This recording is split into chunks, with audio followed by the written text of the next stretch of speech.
Hello friends. अर्थशास्त्र economics मधली छोटीशी अपडेट. तुम्ही कुठल्याही सेक्टरमध्ये असू द्या, एक कन्सेप्ट आहे इकॉनॉमिक्सची, त्याला स्ट्रक्चरल चेंजेस असं म्हणतात. उदाहरण देतो.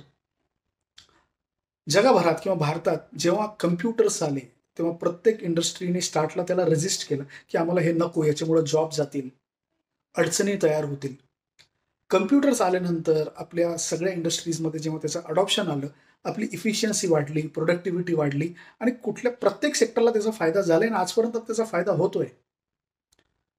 काही इंटरनॅशनल एजन्सीजचं असं म्हणणं आहे की जनरेटिव्ह आर्टिफिशियल इंटेलिजन्स, ज्याला जनरेटिव्ह एआय असं गोंडस शब्द आहे, हा भारतासाठी किंवा जगासाठी एक स्ट्रक्चरल रिफॉर्म होऊ शकतो. म्हणजे हा जर रिफॉर्म योग्य पद्धतीने आपल्या देशात राबवला गेला तर त्याचे इम्प्लिकेशन्स किंवा त्याची पॉझिटिव्ह इफेक्ट्स आपल्याला प्रत्येक सेक्टरमध्ये दिसायला सुरुवात होईल.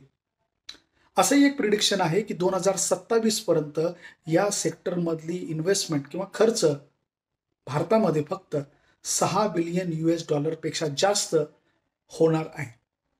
त्याचं इनडायरेक्ट बेनिफिट प्रत्येक सेक्टरला होणार आहे. ते ॲग्रिकल्चर असो, मॅन्युफॅक्चरिंग असो आणि सगळ्या मोठ्या प्रमाणावर सर्व्हिस सेक्टरचं बेनिफिट याच्यात आहे. मात्र एक गोष्ट निश्चित आहे, आपली एक इंडियन कंपनी असोसिएशन आहे नॅस्कॉम, त्यांचं असं म्हणणं आहे की भारतामधले जे एमएसएमई सेक्टर आहे, जे छोटे उद्योग आहे, त्यांच्यामध्ये सुद्धा एआय अडॉप्शनसाठी भयंकर उत्सुकता आहे. मात्र त्यांना योग्य तो गायडन्स भेटत नाहीये आणि कुठंतरी काही रिपोर्ट्समध्ये असंही म्हणणं आहे की इंडिया एक स्लीपिंग जायंट आहे, झोपलेला जायंट आहे.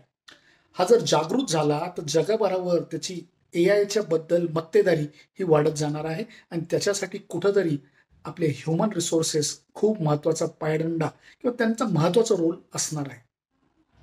म्हणजे जगभरात भारतीयांचा डंका परत वाजू शकतो जर आपण एआय मध्ये रिसर्च वाढवला, आपल्या लोकांना योग्य ठिकाणी रिसर्चच्या संधी दिल्या व चांगल्या लोकांना बाहेर जाण्यापासून रोखणं व इथंच लोकल एक चांगलं कंड्युसिव्ह एन्व्हायरमेंट जर आपण तयार केलं तर कुठंतरी जगाला आपल्याला कंट्रोल करणं शक्य होऊ शकतं. ते पॉसिबल आहे का नाही हे सध्या तरी मला माहीत नाही, पण ते होऊ शकतं. हा एक मोठा स्ट्रक्चरल रिफॉर्म आहे. तुमची इच्छा असो किंवा तुमची इच्छा नसो, जनरेटिव्ह एआय तुमच्या सेक्टरला इम्पॅक्ट करणार आहे, 100% करणार आहे. तुम्ही जर त्याप्रमाणे चेंज झाला तर अति उत्तम, नसेल झाला तर टेक्नॉलॉजी तुम्हालाही आउटडेटेड करून टाकणार आहे. आज इथंच थांबूया. व्हिडिओला लाईक करा, शेअर करा, सबस्क्राईब करा. भेटत राहा.